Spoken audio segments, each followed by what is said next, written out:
नमस्कार, मैं हूं आशीष चित्रांशी और आप देख रहे हैं द न्यूज लॉन्चर।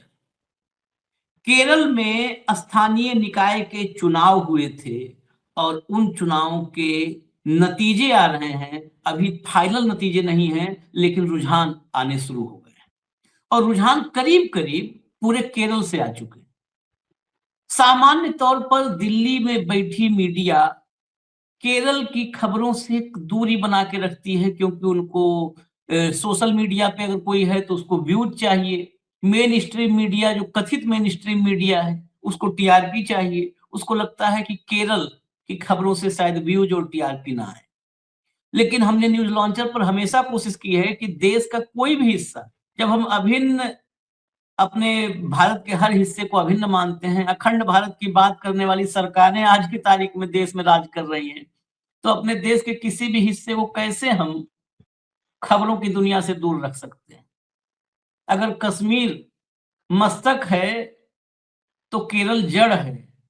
पौधे की जड़ अगर सुरक्षित है और बाकी उसके पेड़, उसके पत्तियों में, फल में, फूल में कीड़े भी लग गए हों, तो जड़ सुरक्षित है तो फिर से पौधा स्वस्थ हो सकता है।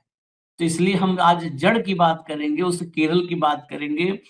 और केरल के वरिष्ठ पत्रकार हैं हमारे साथी, उनको मैं आज केरल से जोड़ रहा हूं, क्योंकि नतीजों का विश्लेषण मुझसे हजार लाख गुना बेहतर वो कर पाएंगे। हम तो सिर्फ आंकड़े समझते हैं, वो केरल की रूह और आत्मा को समझते हैं, तो वो मुझसे मुझसे लाख गुना बेहतर समझाएंगे। इसीलिए उनको लाया हूं कि आंकड़े मैं बताऊंगा और आंकड़ों के पीछे के निहितार्थ वो बताएंगे। लाइए जोड़िए फटाफट। हमारे साथ टी.जे. श्रीलाल साहब हैं। स्वागत है आपका, न्यूज लॉन्चर पर स्वागत है। मैं पहले एक बयान सुना दूं बाइट, और फिर आंकड़ों को दिखा दूं, फिर तो सब आपके हवाले है। भैया कांग्रेस की एमपी हैं, जरा सुना दीजिए इनको पहले। Mothers of Kerala have replied through the powerful ballot to the Pinarayi Vijayan government's misrule. Pinarayi Vijayan has not seen the tears of Kerala mothers, and it is a victory of immense altitude, and we are very delighted, and this is a clear sign that UDF Congress will come to power in 2026 as well. इनकी खुशी का राज मैं बताऊं, कांग्रेस को जो नतीजे आ रहे हैं, रुझान जो आ रहे हैं, कांग्रेस को बम्पर जीत मिल रही है। राहुल गांधी का आज तक तो भारत की मीडिया में 11 साल से आप सुन रहे होंगे, सिर्फ मोदी का ही डंका बजता है। लेकिन आज स्पेशली हमने इसलिए लिख दिया है कि राहुल का डंका बजा, क्योंकि कभी तो एलओपी का भी डंका बजवाना चाहिए, किसी को तो बजवाना चाहिए, हम ही बजा दे रहे हैं। राहुल का केरल में डंका बजा है। 60% स्ट्राइक रेट, करीब करीब, मैं अभी कमोबेश बता रहा हूं, 60% के करीब स्ट्राइक रेट है। भाजपा जिसका एजेंडा वो नफरती एजेंडा हो, विभाजनकारी हो, वर्टिकल डिवीजन वाला हो, एजेंडा कोई भी एजेंडा, आज तक केरल में कभी एंट्री नहीं कर पाया था। लेकिन थरूर की कृपा है या क्या है, ये तो अभी श्रीलाल साहब बताएंगे। वहीं पर एंट्री मारी है, खाता वहीं खुलता नजर आ रहा है जो थरूर का इलाका है। तो क्या कुछ ऐसा अपने कार्यकर्ताओं को कुछ ऐसा इशारा कर दिया क्या, ये समझना होगा। क्योंकि जो इकलौता सांसद ऑब्लिक मंत्री जो सुरेश गोपी, और केरल के स्टार भी हैं, सुरेश गोपी जहां से सांसद बने वहां भी भाजपा की हालत खराब है। तो तिरुवनंतपुरम में कैसे कमल खिल रहा है। और मैं केरल 6 दिन गुजार के आया अभी, जितना मैं समझ पाया, हमारी भाषा और उसमें जो भी जो है डिफरेंस रहा हो, लेकिन भावनाएं समझ जाती है एक दूसरे को। तो जितना मैं केरल के लोगों की भावनाओं को समझ पाया, आज भी वो इस नफरती विभाजनकारी एजेंडे को स्वीकार करने के लिए तैयार नहीं है। इसीलिए भाजपा की एंट्री मैं मानता हूं केरल में बैन है, लेकिन घुस तो गई तिरुवनंतपुरम में। मैं कुछ आंकड़े दिखा दूं फिर, क्योंकि आंकड़ों के जरिए ही एनालिसिस होता है, बगैर तथ्य के, फैक्ट के कुछ नहीं संभव है एनालिसिस। तो फैक्ट लाइए, जरा दिखाना शुरू करिए भैया, एक एक करके। ये देखिए ओवरऑल तस्वीर जो है ये है। इसमें जो कॉलम्स है मैं पहले बता दूं, जो पहला कॉलम है वो ग्राम पंचायत का है, उसके बाद वाला वो ब्लॉक लेवल का है, उसके बाद जिला परिषद डिस्ट्रिक्ट का है, उसके बाद म्युनिसिपैलिटी का है और फिर कॉर्पोरेशन का है। जो सीक्वेंस है आप उसमें देखिएगा कॉलम में। और फिर मैं आपको आंकड़े बता दूं, ओवरऑल कांग्रेस की अगर केरला की बात करें तो ग्राम पंचायत में टोटल 17,337 ग्राम पंचायतें हैं। यहाँ पर यूडीएफ यानी कांग्रेस लेड जो है, डेमोक्रेटिक फ्रंट जो है वहां पर, वो 7,810 सीटों पर आगे है। 17,337 में 7,810। LDF 6,472, NDA 1,412। देखिए है तो 10 तक, लेकिन अगर परसेंटेज देखें तो अभी बहुत कंट्रोल कांग्रेस ने केरला ने किया है। 17,000 में 1,400, मतलब अभी 10% भी बहुत दूर की कौड़ी इनके लिए है। अन्य 1,283, मतलब अन्य और एनडीए बराबर है। ब्लॉक पे देखेंगे आप तो 2,267 जो है टोटल है। 1,234 कांग्रेस, 931 एलडीएफ, मतलब यूडीएफ, कांग्रेस के बजाय मैं यूडीएफ बोलूं ज्यादा बेहतर होगा। 1,234 यूडीएफ, 931 एलडीएफ, एनडीए 54 और अन्य 48। उसके बाद डिस्ट्रिक्ट 346 टोटल जो है सीट्स, 195 यूडीएफ, 149 एलडीएफ, एक एनडीए और एक अन्य। इसके बाद म्यूनिसिपैलिटी में चले तो 3,240 में 1,458 कांग्रेस लेड गठबंधन यानी यूडीएफ, 1,100 एलडीएफ, 324 एनडीए और 323 अन्य।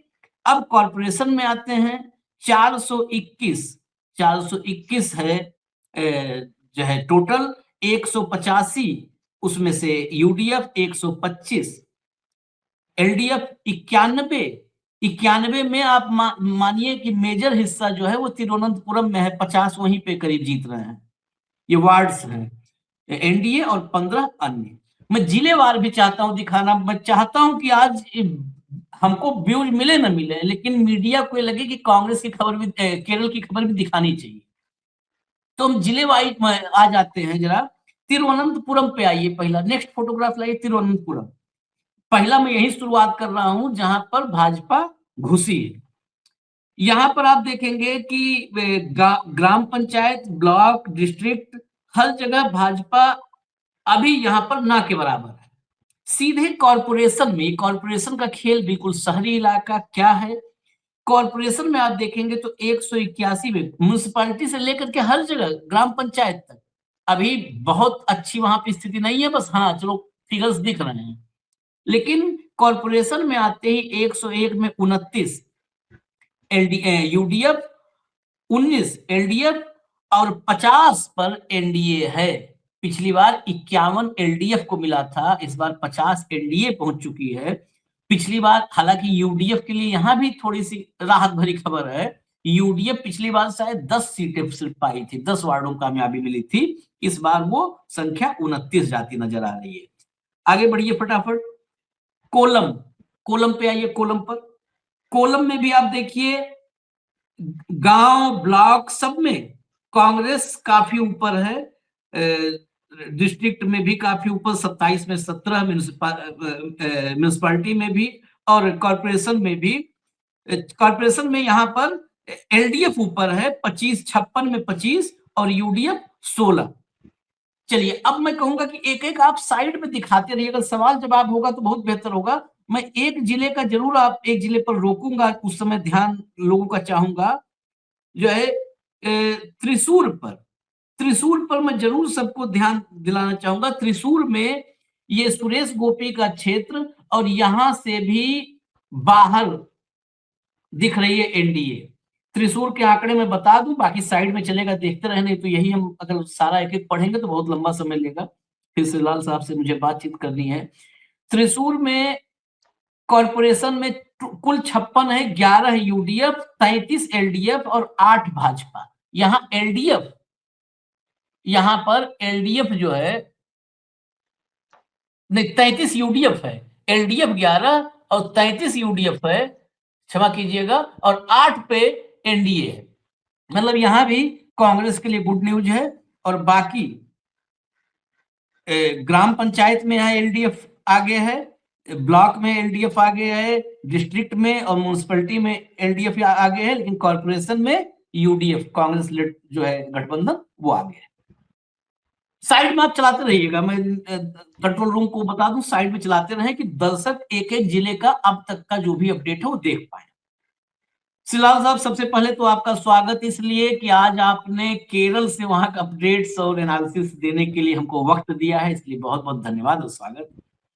ये सीधा पहले इन नतीजों में मैं तिरुवनंतपुरम पे आऊंगा। तिरुवनंतपुरम में बीजेपी कॉर्पोरेशन में कैसे नजर आ रही है बहुमत? मान लेते हैं बहुमत तो मिल ही गया, 50 मतलब हो गया, एक दो तो अरेंज हो जाएंगे। ये किसकी कृपा है?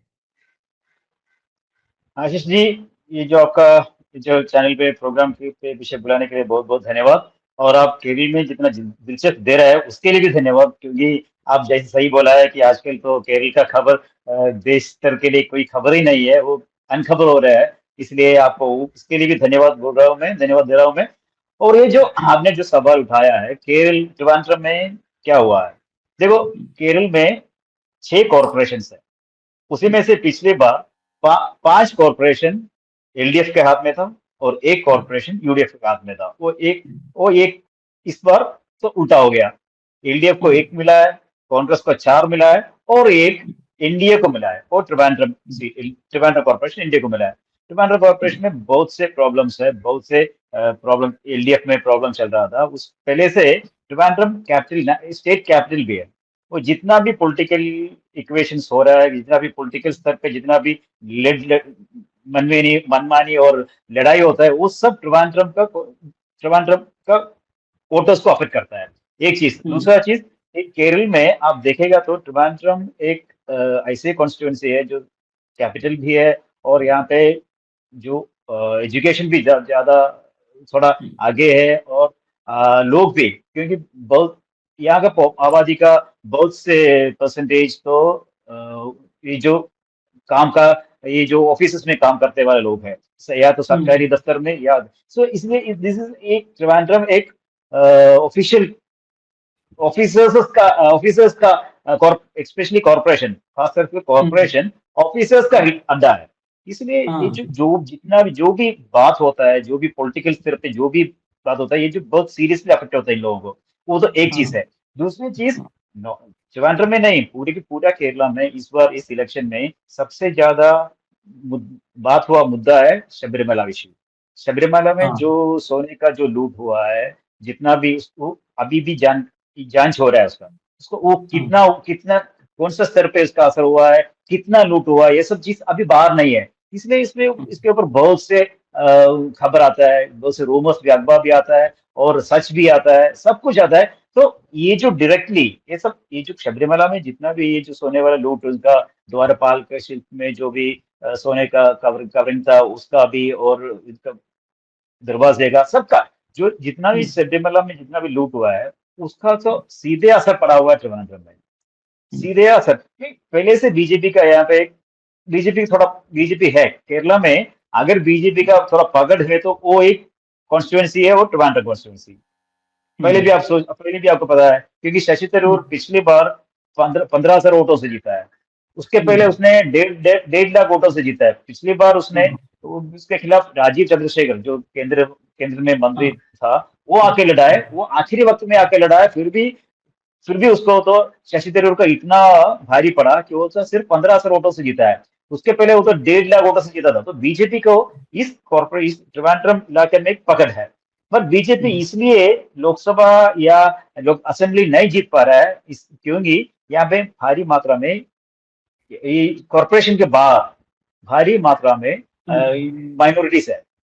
कॉर्पोरेशन के अंदर है मगर कॉर्पोरेशन के बाहर भारी मात्रा में, जैसे कोवलम कॉन्स्टिट्यूंसी हो गया, इसका ये जो असेंबली लोकसभा कॉन्स्टिट्यूंसी में 7 असेंबली कॉन्स्टिट्यूंसी आता है एक लोकसभा कॉन्स्टिट्यूंसी में, उसमें त्रिवेंद्रम सिटी के अंदर 3-4 है, सिटी के बाहर 3, सिटी के अंदर है, सिटी के बाहर 4 है। ये सिटी के बाहर जो 4 है वो चारों लेके मिलके शशि थरूर को जिताता है सालों से।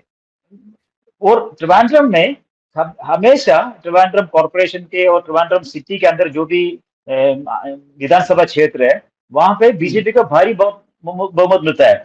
इसके पहले बार पिछले बार ये जो अभी जो इलेक्शन हुआ, पहले पिनराई विजयन सरकार जो आया था उस समय एक वहां पे एक लोग असेंबली कॉन्स्टिट्यूंसी था बीजेपी को, नेमम कॉन्स्टिट्यूंसी था यूडीएफ। ये पहले पिनराई विजयन आने के पहले पिनराई विजयन सरकार जब आया था तो वो उसको हरा के आया था।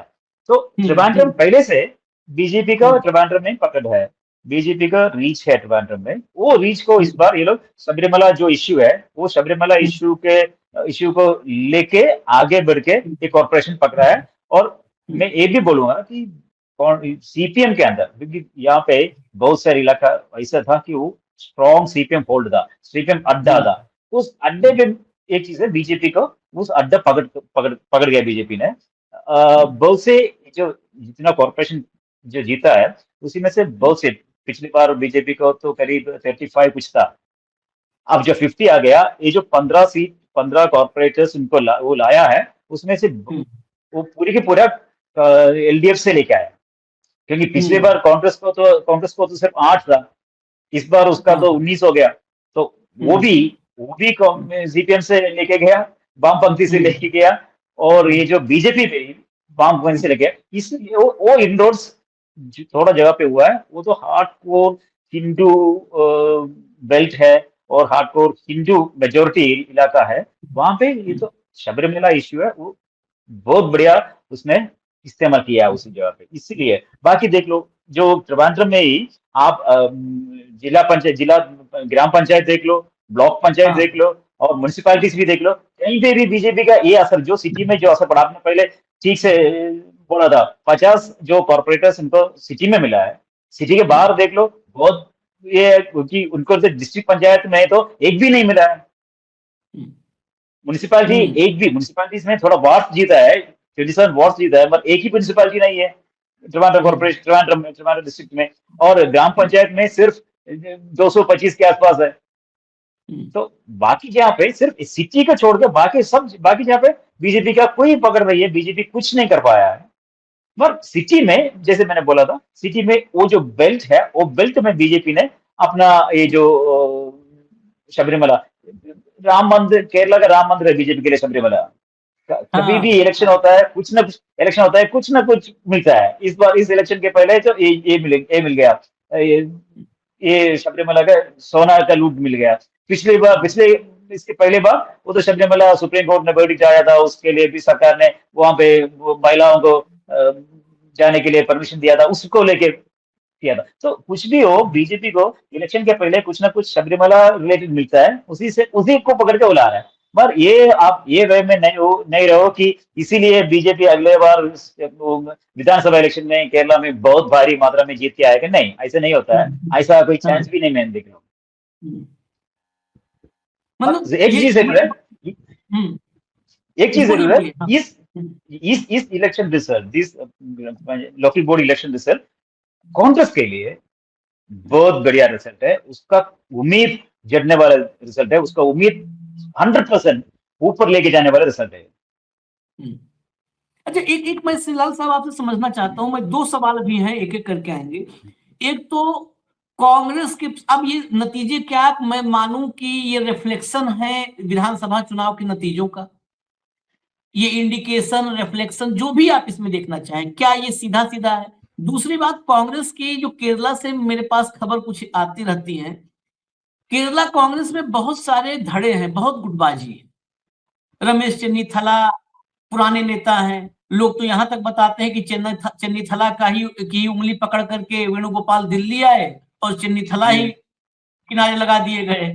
तो वेणुगोपाल है वहां पर, वहां बहुत सारे वो जो है एक और नेता जो चन्नीथला के साथ मतलब पुराने नेता है, क्या गणेशन है, वीडी सतीशन साहब जूनियर है, चन्नीथला का जूनियर है। हाँ, तो कई सारे नेता कई गुट में हैं। और कुछ कांग्रेस के, केरल कांग्रेस के लोगों से जो मेरी थोड़ी बहुत हिंदी में समझ पाए बातचीत में, तो ये भी पता चला कि एक ही कांग्रेस की केरला में जीत के रास्ते में एक ही व्यक्ति रोड़ा अटका सकता है, वो वेणुगोपाल।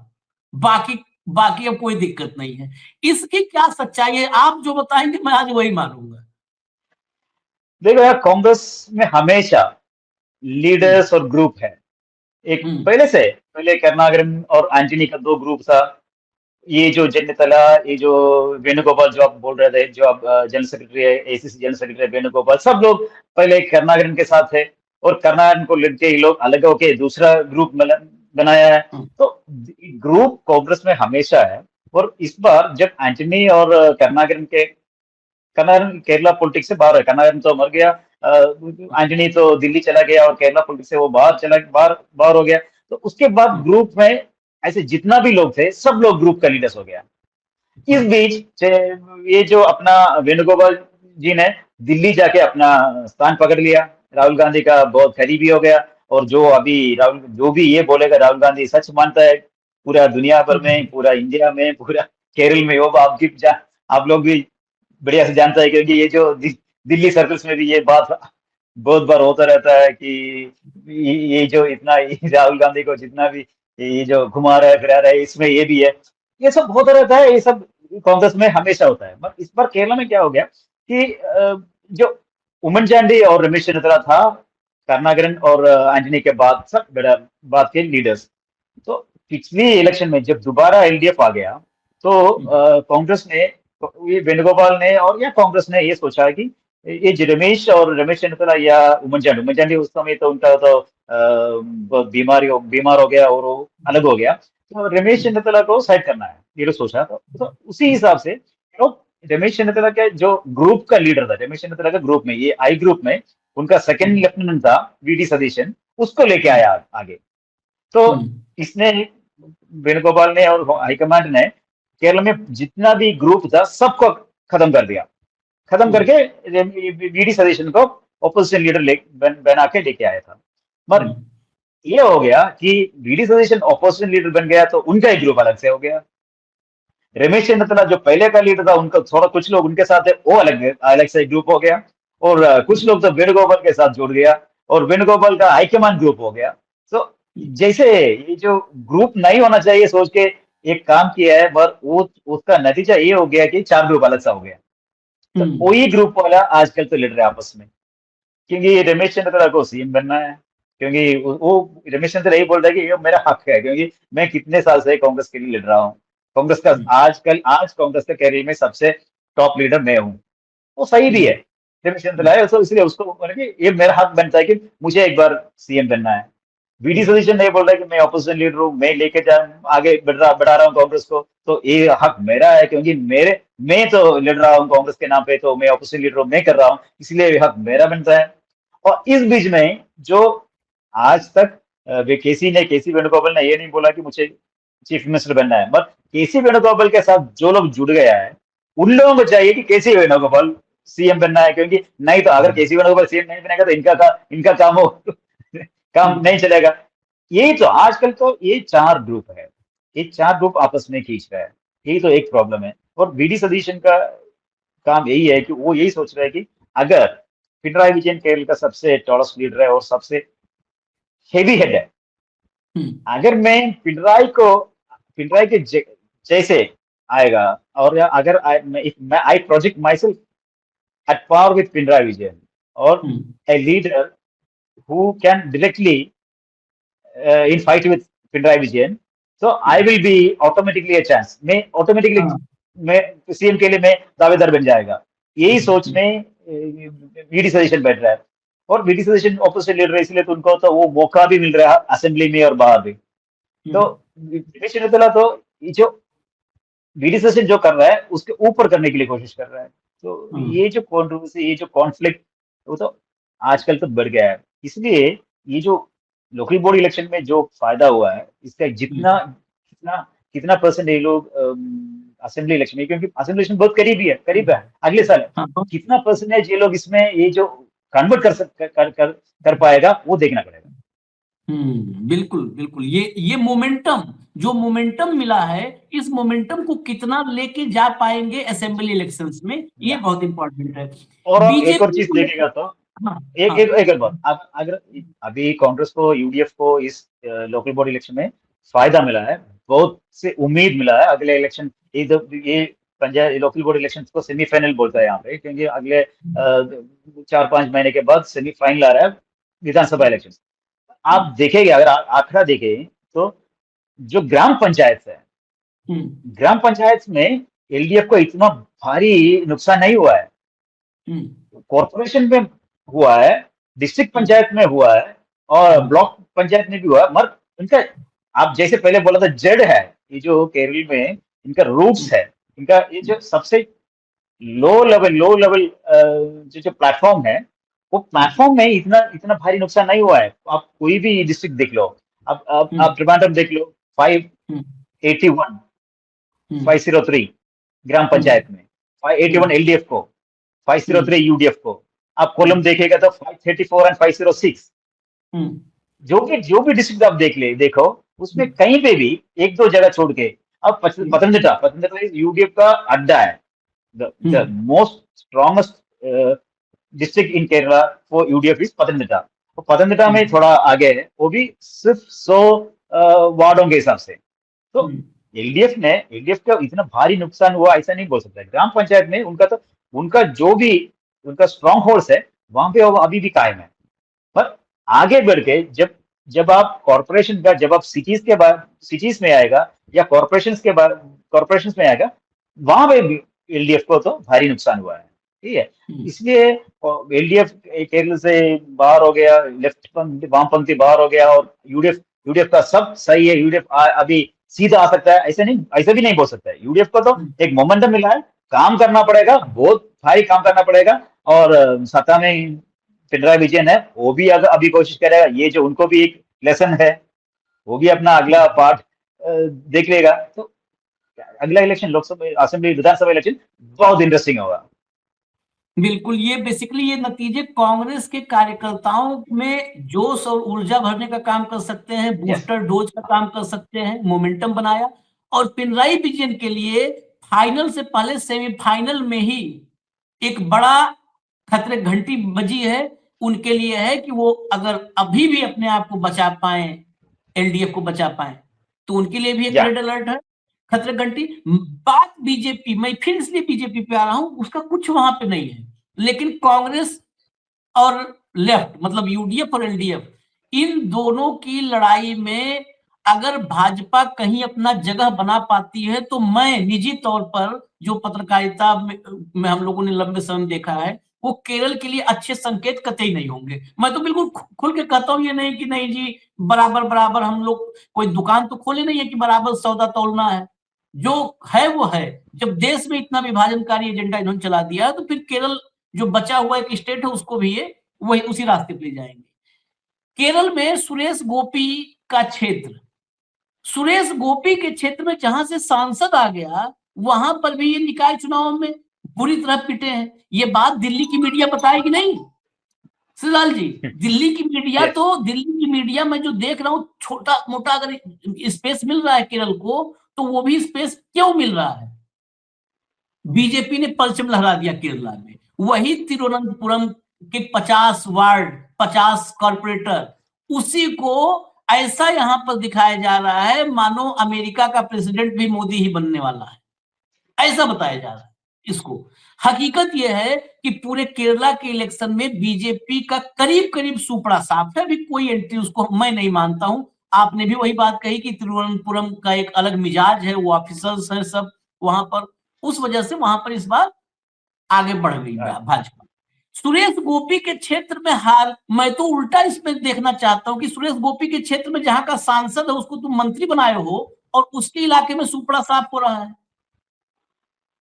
यार देखो, सुरेश गोपी ने वोट डालने के लिए भी त्रिशूर नहीं गया है। सुरेश गोपी ने त्रिवेंद्रम में वोट डाला है, वो भी एक कंट्रोवर्सी था इलेक्शन के बाद में, क्योंकि सुरेश गोपी जीतने के बाद वो जो उनका, वो अभी भी बोल रहा है कि मेरा जगह त्रिशूर है, मगर वो त्रिशूर जाता है कोई काम, कुछ इनाग्रेशन से, कुछ फंक्शन है, इसलिए, नहीं तो नहीं जाता है। उसको तो वो त्रिवेंद्रम में ही रहता। वो जो इस लोकल बॉडी इलेक्शन में त्रिवेंद्रम कॉर्पोरेशन में वोट किया है, अगर उसको तो इतना त्रिशूर के लोगों से इतना जुड़ गया है, तो उधर जाके उनको वोट करना था। वो नहीं किया है, वो त्रिवेंद्रम में वोट किया है। वो कैसे किया है, वो सवाल अलग सा है। पर त्रिशूर में सुरेश गोपी जो जीता है, वो अलग एक माहौल था उस समय। ये जो बीजेपी, जैसे आपने बोला है, बीजेपी ने अपने पूरे की पूरा ताकत, पूरे की पूरा अपना जो भी वो बाकी जगह पे करता है, वो सब चीज त्रिशूर में किया है। वो जो वहां पे त्रिशूर पे एक बहुत बड़ा कार्यक्रम है त्रिशूर पूरम। एक टेम्पल में, वो जो वड़कनाथ टेम्पल में एक पूरम होता है, 100 हाथी खड़ा करके। तो दैट इज बहुत बड़ा वहां का और पूरा केरल का जो दिल का रिश्ता है इस कार्यक्रम से, इस इवेंट से। उस इवेंट में लोग हंगामा पुलिस किया, पुलिस को लेके, क्योंकि केरल में केरल सरकार ने अब वामपंथी सरकार है। अगर अगली बार कांग्रेस सरकार आएगा तो भी वो लोग भी यही प्रॉब्लम फेस करेगा, क्योंकि यहाँ से पूरे की पूरे पुलिस ऑफिसर्स को, आईपीएस ऑफिसर्स को बीच बीच में दिल्ली बुलाता है और उनका ट्रेनिंग होता है वहां पे। बहुत से जो काम होता है जो हम देख नहीं पा रहा है, पर्दे के पीछे बहुत से काम होता है बीजेपी का। ये जो बीजेपी एक जगह पे अगर अपने जीतने के लिए सोच रहा है, जीतने के लिए डिसाइड जीतना है, सोच गया, तो फिर वो लोग वहां पे कुछ भी करेगा। अब आपको वो पता है कैसे कैसे वो कैसे भी करता है। तो केरल में ये जो सुरेश गोपी के जीत के लिए वो सब किया है, ये जो इलेक्शन, ये जो वोटर्स लिस्ट में मनमानी छेड़छाड़ी सब कुछ किया है, जो बिहार में किया है, जो कर्नाटक में किया है, सब कुछ यहाँ पे भी किया है। एक घर पे 221 वोट, 222 वोट, 250 वोट एक ही एड्रेस में, ये सब चीज यहाँ पे भी किया है भाई। इसलिए तो ये अपना जो कैंडिडेट था जो हार गया एलडीएफ का, वो भी जाके इलेक्शन कमीशन को अपना कंप्लेंट दिया था, मगर कोई फायदा नहीं है। तो सुरेश गोपी का जीत अलग था।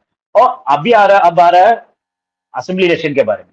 असेंबली इलेक्शन में बीजेपी का सबसे बड़ा प्रॉब्लम है कि एक तो ये जो आंकड़ा दिखाता है, जो ग्राम पंचायत में उनका हाल क्या है, और ये जो म्यूनिसिपैलिटीज में इनका हाल क्या है, और कॉर्पोरेशन में इनका हाल क्या है, ये जो इस आंकड़े तो साफ साफ बोल रहे हैं।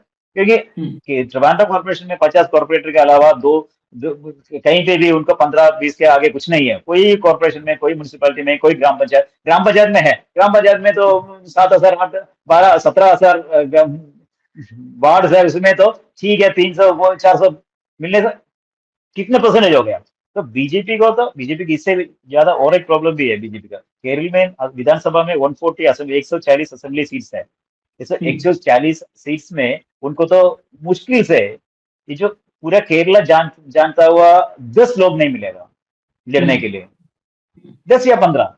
वो देख लो, उनका तो पूरा लीडर्स को देख लो, पूरा लीडर्स को ले लेगा तो भी 15-20 कॉन्स्टिट्यूंसी में लड़ने के लिए इनके पास लोग हैं। अब उसके बाद इनको तो या कांग्रेस से लेके आना पड़ेगा या कहीं और से लेके आना पड़ेगा, जैसे सुरेश को भी, जैसे किसी को फिल्म फील्ड से लेके आना पड़ेगा, किसी और को कहीं से भी लेके आना पड़ेगा, नहीं तो दिल्ली यूपी से ही लेके आना पड़ेगा। यहाँ पे 140 सीट्स में अपने लोगों को कैंडिडेट बनाने के लिए कैंडिडेट मिल जाएगा, मगर जीतने वाले उम्मीदवार लेके आने के लिए उनको दिक्कत है। मुश्किल से 15-20 सीट में मिल जाएगा, उसके आगे क्या होगा। वही है बीजेपी का सबसे बड़ा प्रॉब्लम। और राजीव चंद्रशेखर है अभी बीजेपी का स्टेट प्रेसिडेंट।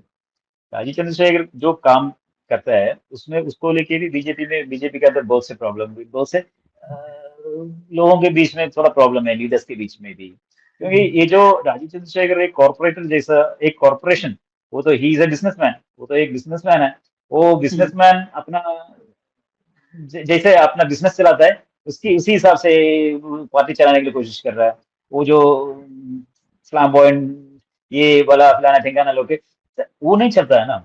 अगर आप पार्टी चलाता है तो पार्टी एक साथा नीचे लोग, आम आदमी को भी साथ लेके जाने वाले जैसे करना पड़ेगा आपको, वैसे नहीं होता है। इसलिए बीजेपी का अंदर अपना लीडर्स का बीच में ही प्रॉब्लम है। तो मैं ये नहीं सोच रहा हूँ कि ये जो इस इलेक्शन नतीजा बीजेपी का कुछ फायदे का दिखा रहा है। नो, बीजेपी का this election result doesn't show any big jump for BJP. Yes, ये जो कांग्रेस कार्यकर्ताओं को उम्मीद बढ़ाता है, उनको ये उम्मीद देता है कि अगर हम थोड़ा और काम करेगा तो हमारा जीतने का चांसेस है। ये जो उम्मीद कांग्रेस कार्यकर्ताओं को देते हैं ये जो रिजल्ट, बट बीजेपी का तो ये रिजल्ट, हाँ, बोल सकता है कि हमने त्रिवांड्रम को ऑपरेशन पकड़ा है। और सबसे मलाईदार वाला चीज यही है कि ये जो शबरीमला, वो जो शबरीमला का जो पतनमतिट्टा में शबरीमला डिस्ट्रिक्ट, पतनमतिट्टा डिस्ट्रिक्ट में शबरीमला जो टेम्पल आता है, उसका सबसे जगह है पंदलम। पंदलम में एक टेम्पल है, पंदलम एक पैलेस है, पंदलम राजा का बेटा था शायद, अय्यप्पा, श्री अय्यप्पा। तो वो पंदलम, ये जो पंदलम म्युनिसिपैलिटी बीजेपी का था पिछले इलेक्शन में, इस बार वो भी हार गया। ये जो पंदलम म्युनिसिपैलिटी है वो भी हार गया बीजेपी ने। तो ये जो शबरीमला कोर इश्यू ये लोग रेस किया था, वहां का कोर स्थान में भी वो लोग हार गया। जैसे अयोध्या हार गया पिछले इलेक्शन में, वैसे पंदलम हार गया। यस जी, आपने पूरे नतीजे समझा दिए। मैं आपको फिर कष्ट दूंगा, मैं पहले ही कह रहा हूं। मैं केरल के अपने जो हमारे भाई हैं उनसे भी कि मैं फिर श्रीलाल साहब को कष्ट दूंगा, क्योंकि इनके जरिए ग्राउंड की एक एक गांव में क्या है, एलडीएफ जैसे बहुत सारा यहाँ पर एक नैरेटिव, दिल्ली में जो चर्चाएं हैं, एलडीएफ तो गई, साफ हो गई, बीजेपी आ गई। बहुत सारे यहाँ पर जो पत्रकारिता को बिल्कुल सतही बना दिए लोग हैं, वो अब इस निष्कर्ष पे पहुंच चुके हैं कि अगले चुनाव में बीजेपी मुख्य विपक्षी दल बन जाएगी। तो मैं इस चर्चा में बहुत साफ हो गया है कि भाजपा दहाई को छू ले वही उसकी उपलब्धि होगी, उसी पे वो जश्न मना सकती है कि दहाई में पहुंच गई, 10 का आंकड़ा पार कर जाए तो जश्न मना ले। ये हकीकत है। अपने सांसद के भी क्षेत्र में उसकी बुरी हार मिली है। त्रिवेंद्रम मिला है, तिरुवनंतपुरम, तो क्यों मिला है, कैसे मिला है, वो सब श्रीलाल साहब ने बता दिया।